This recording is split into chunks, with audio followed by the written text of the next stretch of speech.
Welcome to the Essence of Homeschooling podcast, brought to you by the umbrella school, Start Academy. We empower and equip you to cultivate the authentic homeschool lifestyle where freedom and relationships rule. Welcome to the next episode in our Back to School podcast bonus series, where today Kim, Michelle, and myself will talk about one of the biggest questions that we hear probably every day, whether it's from a family we're involved with or something that we're reading online in a Facebook group that we're in. And that is the question, what is the best homeschool program? Most parents who are new to homeschooling will generally ask a version of this question online or to their friends. Okay, my child is going into such and such grade. What's the best homeschool program that I can put them in? So, tonight we're going to talk about what the best homeschool program is and what it isn't. So, Kim and Michelle, what are your thoughts right off the top of your head about how to find the best homeschool program?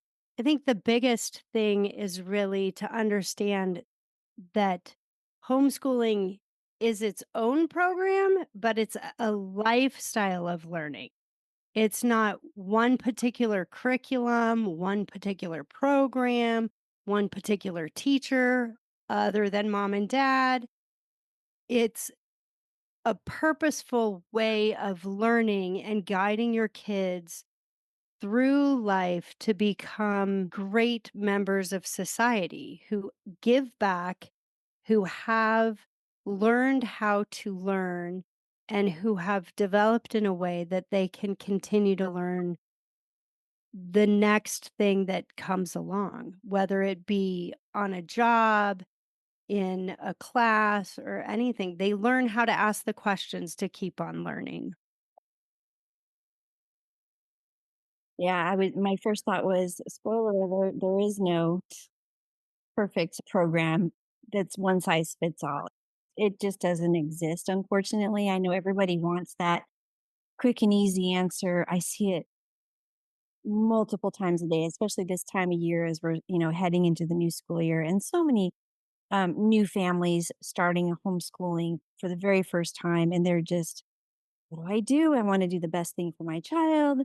And quick, just somebody give me the quick and easy answer. And unfortunately, there just isn't a super simple answer, except that, like you said, Michelle, it's a lifestyle. If you really, we keep saying that, but honestly, if we just wrap our heads around that first, that is step number one. After that, when I'm talking to families that are asking me, what's the best curriculum for my child, blah, blah, blah, we have to pause and we have to dial down and we have to start really thinking about their family specifically.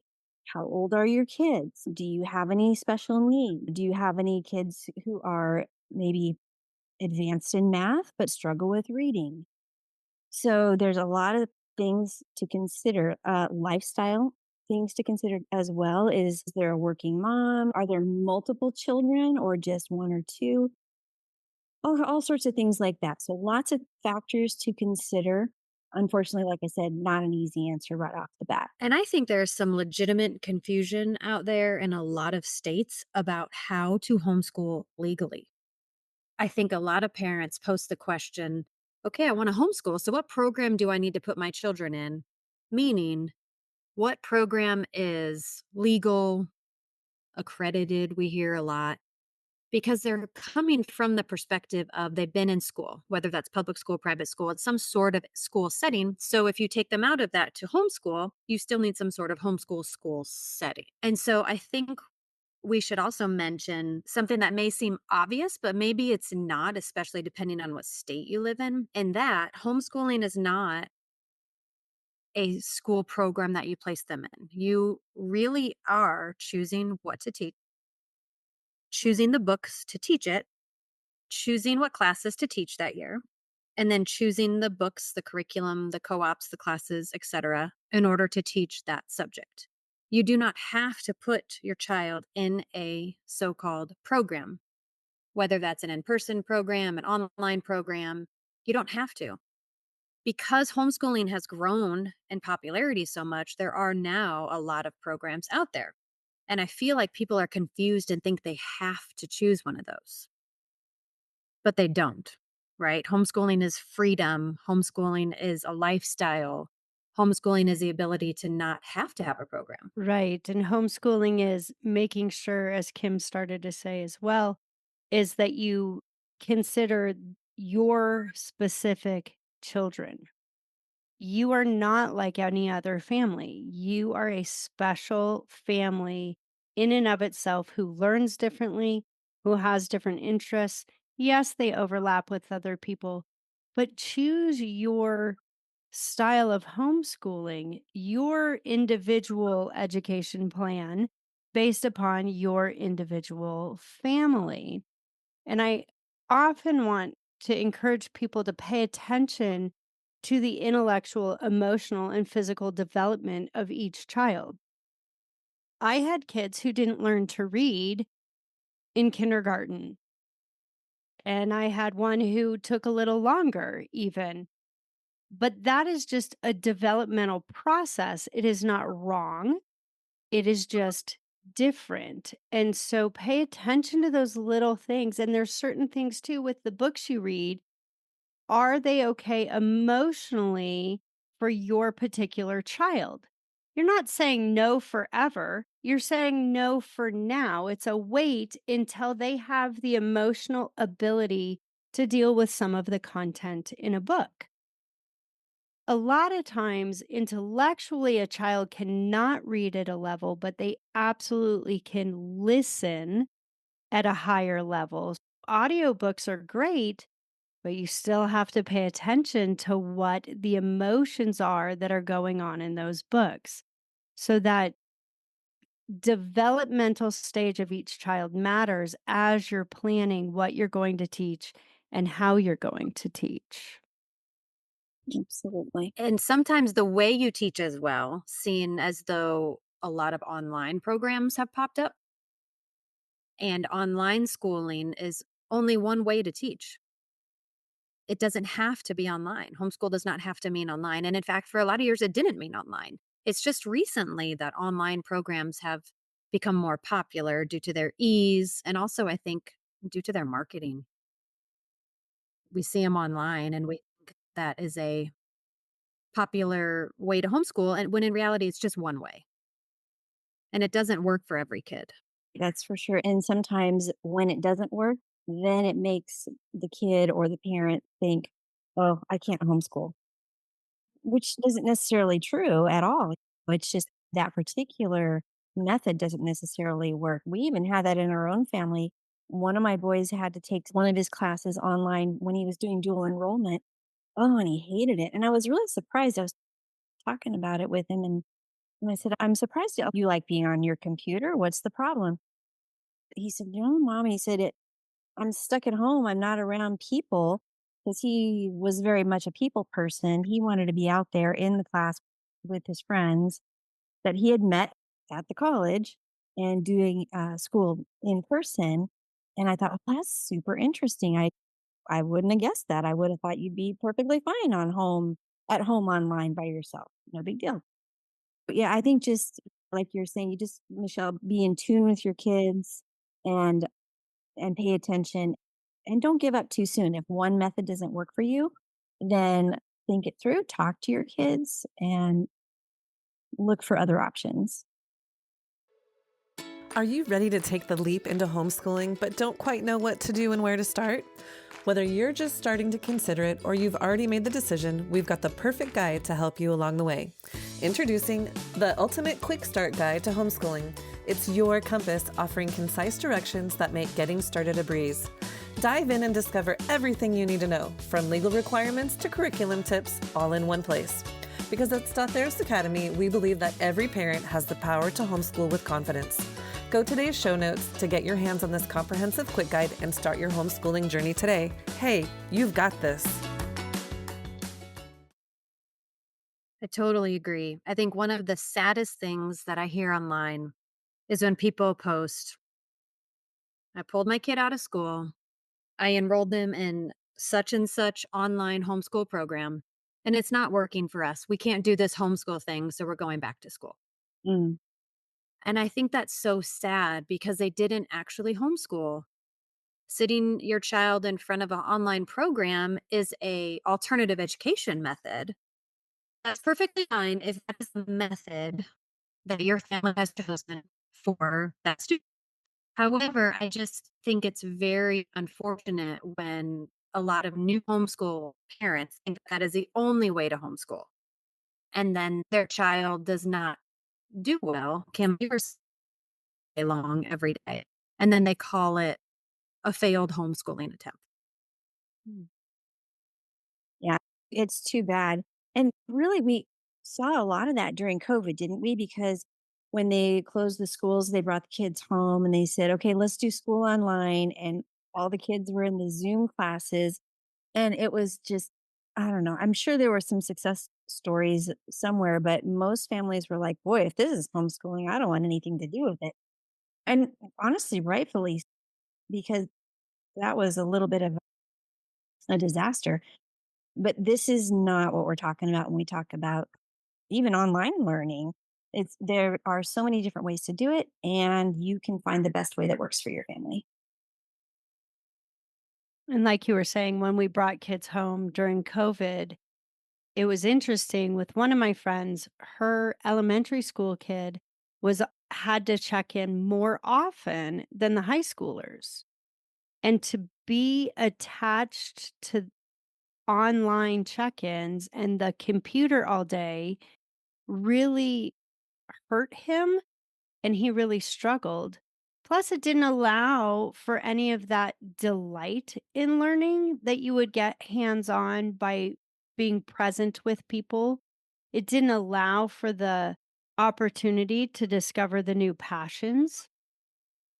He really struggled, and and I would say this is again where you pay attention to development because that's a physical development struggle for an elementary school student to sit in front of a computer for even 1 hour at a time. Yeah, they can for a TV, but when their brain is really active learning, they do need those breaks. So it's choosing wisely what it is and how you use that online program. Mhm. Kim, you've talked about differentiating between the negative versions, but the legitimate online options. Can you talk a little more about that?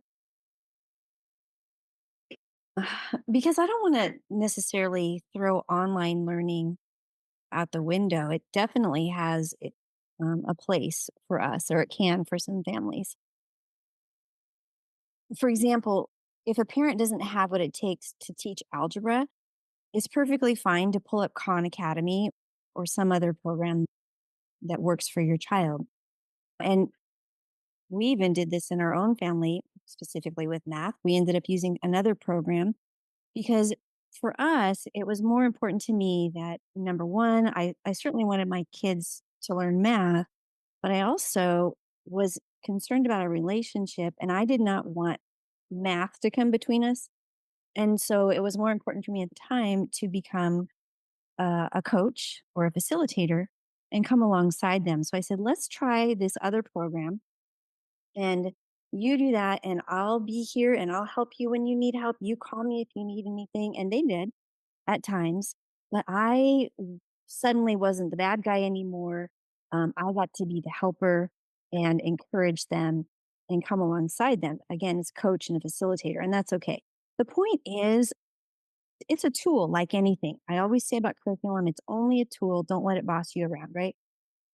The thing about online learning is what we don't ever want to do is just pull our kids out of the classroom, plop them in front of a computer for 6 hours a day and say, we're homeschooling because most of the time that is just school at home. It's not the homeschool lifestyle that we talk about here at Cetheros with the essence of homeschooling. What we're just trying to encourage everyone is use those things as tools, but don't let them consume you and don't be tied to them. Just use it as something to help you, not to control you.